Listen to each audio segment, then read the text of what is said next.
आज का topic again very interesting one. It's all about pocket money. Pocket money, should it be given or should it not be given? Often many parents ask this question. देनी चाहिए कि नहीं देनी चाहिए, और देनी चाहिए तो किस एज में देनी चाहिए, किस स्टेज पे देनी चाहिए, और उस पॉकेट मनी का क्या सिग्निफिकेंस होना चाहिए. I always say and I always advocate as to pocket money जरूर देनी चाहिए बच्चों को. क्योंकि हर एक बच्चे के अंदर एक कॉन्फिडेंस आता है that this is my money and I can spend it the way I want to spend it. Not only that, the child also learns to save. The child also ensures that I can contribute it for something else. We can always encourage our children कि आपको जो pocket money मिल रही है आप इसको किस तरह से यूज करना चाह रहे हैं. हम उनसे say for example, my child is in grade 1, so I know that most of the needs I'll be taking care of.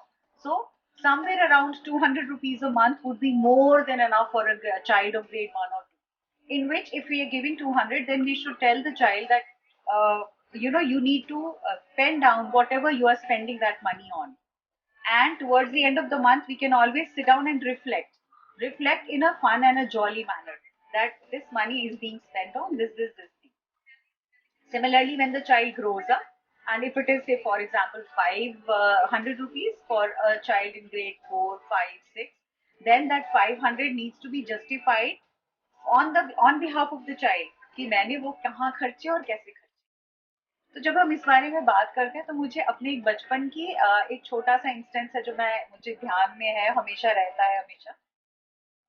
We 3 brother sisters, जब भी मम्मी मुझे पॉकेट मनी मिलती थी, हम तीनों बहन भाइयों को मिलती थी, 10 रुपए होंगे, 10 रुपए तीनों को मिलते थे. मम्मी हमेशा कहती थी कि कोशिश किया करो इसमें से कुछ सेव करने की. To inculcate this habit, she always tried out couple of things, and one instance which I remember was कि around 15th of the month she used to ask us कि मैंने धोबी को पैसे देने हैं, मेरे पास चेंज नहीं है. किसी बच्चे के पास 5 रुपए का चेंज है या 3 रुपए का चेंज है, और जिस बच्चे के पास होगा उसको मैं डबल करके वापस दूंगी. और मुझे अभी भी याद है, मेरे ब्रदर सिस्टर्स को जैसी पॉकेट मनी मिलती थी वो बहुत सारी चॉकलेट्स और टॉफीज और वो सब कुछ खरीद के ले आते थे, and with in 3 days they used to finish up all their pocket money.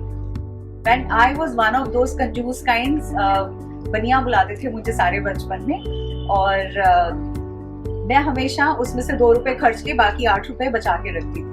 तो जब भी मम्मी मांगती किसी भी कारण से, अगर मैंने उनको 5 दिए तो मुझे 10 मिलते थे, 2 दिए तो मुझे 4 मिलते थे.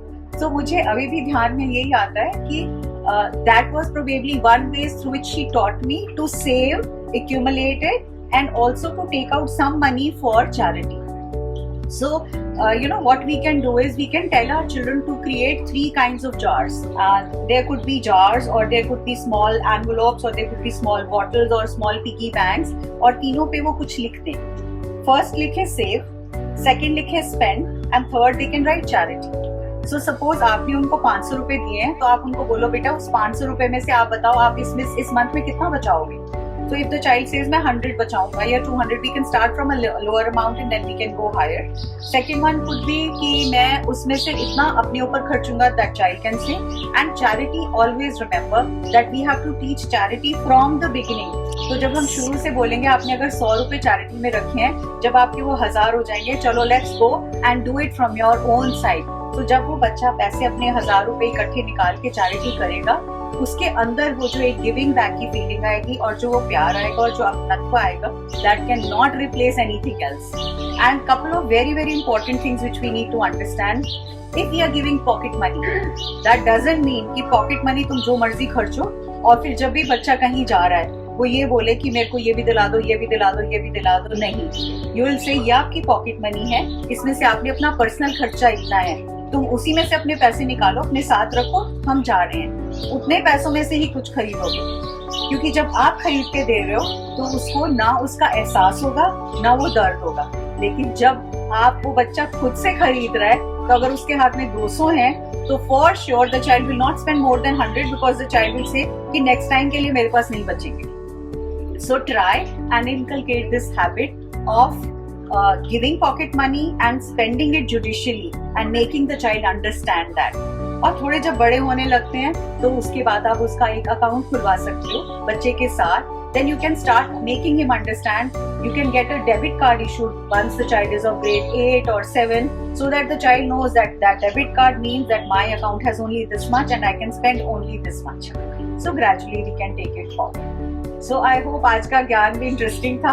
और हाँ, आज मैं बहुत सुंदर सी जगह में हूँ, जोधपुर, और लगा नए साल में कुछ नए दर्शन हो जाए और कुछ नया सा दिखने को मिल जाए और थोड़ी सांसें अच्छी और ताज़ी हो जाए और थोड़ी सी धूप और गर्मी ले लें. बिकॉज गुड़गांव में तो इस समय मूसलाधार बारिश हो रही है और बहुत ज़्यादा ठंड है. I got to understand it's 1 degree, यहाँ 24 डिग्री है और हम स्वेटर नहीं पहने हुए हैं.